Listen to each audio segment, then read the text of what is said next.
What is it that you're asking for? Well, I should start by saying it's not just me. The letter I wrote has been supported by around 15 charities, including Citizens Advice, National Energy Action, Step Change. Also, Energy UK, the trade body for energy firms, is supporting it. What happens, when I put this letter out on social media, the most interesting thing for me is how many people were shocked that there was a 20% high price hike coming for pretty much everyone's bills in England, Scotland and Wales on the 1st of April. Now, lots of people have heard that wholesale rates have dropped. So the fact that we've got this price hike coming was pretty shocking for many. And I've written to the Chancellor today asking politely if he would consider postponing that. And postponing is a very deliberate term. What everybody needs to understand is there are actually, the days of switching and competitive energy tariffs are gone. These days, all energy prices are nationalised. And we pay one of two different prices. You have the energy price guarantee, which is a government set rate. It's a subsidy on the actual rate out there. The actual rate out there is the energy price cap. That's set by the regulator based on wholesale prices. Now, currently, we're on the energy price guarantee. If we were on the cap, it'd be another 40% higher. What's very interesting is from July, even if the energy price guarantee stayed where it is right now, it's predicted that the price cap will be lower, so it would be on the price cap. So the government's subsidy on prices would disappear, and that's likely to last at the end of the year. We don't know that for sure, but that's the current prediction. So what I'm asking the Chancellor to do is, back in autumn, when he announced in the statement that they were going to increase prices by 20%, wholesale rates were manifestly higher, right, and costing tens of billions of pounds more than they're actually going to have to spend. So there's a lot of headroom. I've written to the Chancellor and said, please don't put it up on the 1st of April. And if we keep it where it is now until the 1st of April, the likelihood is that will be the last of the energy price guarantee. The price will drop after that and rates will be lower. And why don't put it up? Well, first of all, because it would add 1.7 million more homes into fuel poverty. It coincides with the end of the £66 a month energy support that people have been receiving this winter. The damage done by yet another letter for people will receive saying a 20% hike, both to their pockets and the mental health in the middle of a crisis when this is the only price that the government is able to set, seems to be manifest. And there's room to do it. And not only that, but not increasing it would help inflation too. So it seems to me it is a pretty simple way to help a lot of people. For the government to have to put prices up another 20% when wholesale rates have dropped doesn't seem to be equitable. I would also probably argue that politically would be quite a smart move for the government as well. Isn't it? If I were Chancellor, which I never will be and would never want to be. What a shame. It would be a very obvious move in the middle of all these strikes when people are complaining about the cost of living.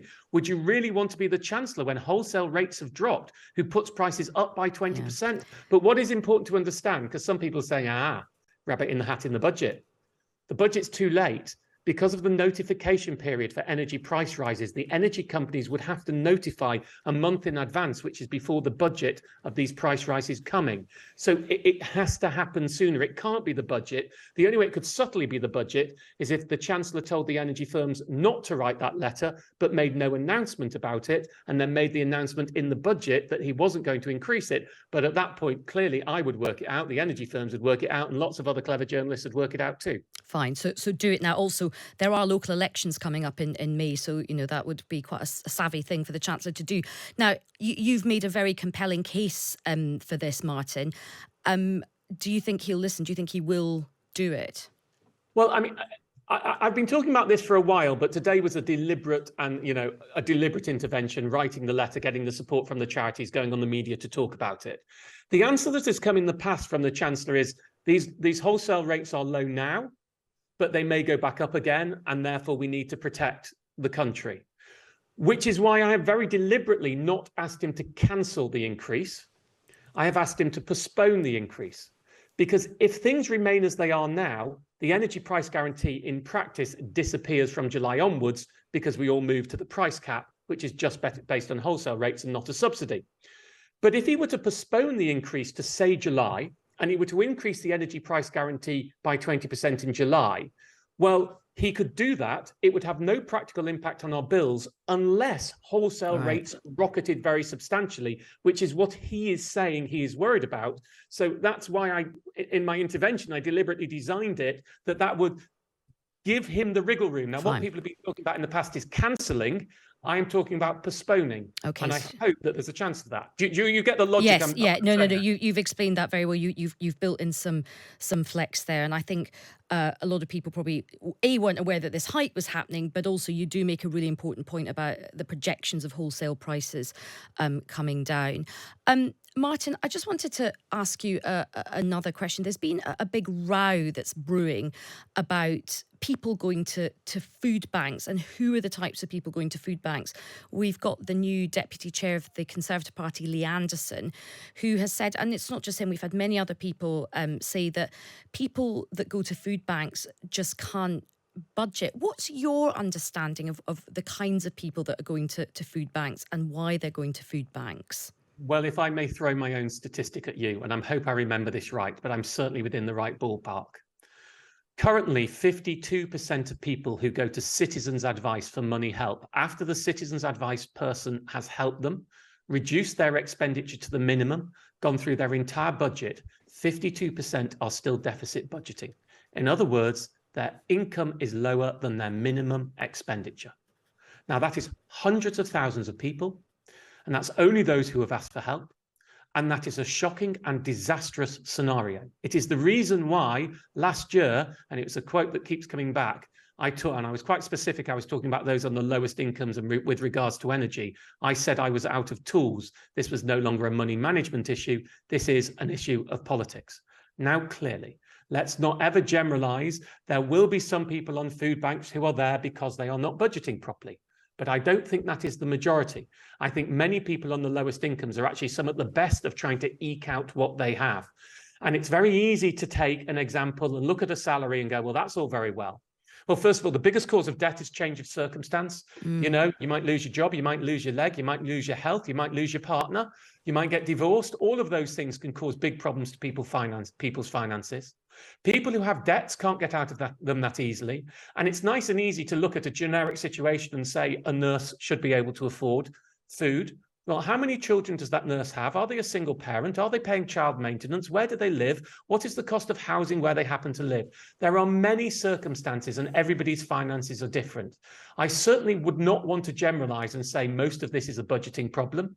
There will clearly be individuals who it is a budgeting problem. It's the reason why I made a donation, you know, 7 or 8 years ago to the Trussell Trust of £500,000 to set up financial triage in food banks, because when people are in such a desperate state that they're asking for food, they're actually open to other help, and it was a good time to intervene on the finances. And I think it would be great if the government wanted to support that. It is not invested anywhere nearly enough in financial education.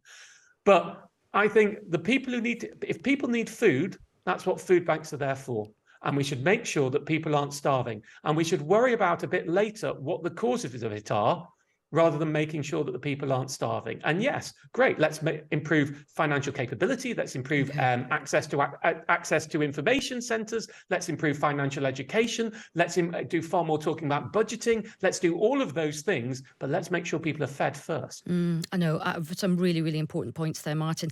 And a final question before I let you go. Just as we were coming on there was a really interesting piece of breaking news. It was just announced that MPs are to get a 2.9% pay increase from the 1st of April, taking their overall salary from just over £84,000 to just over £86,500.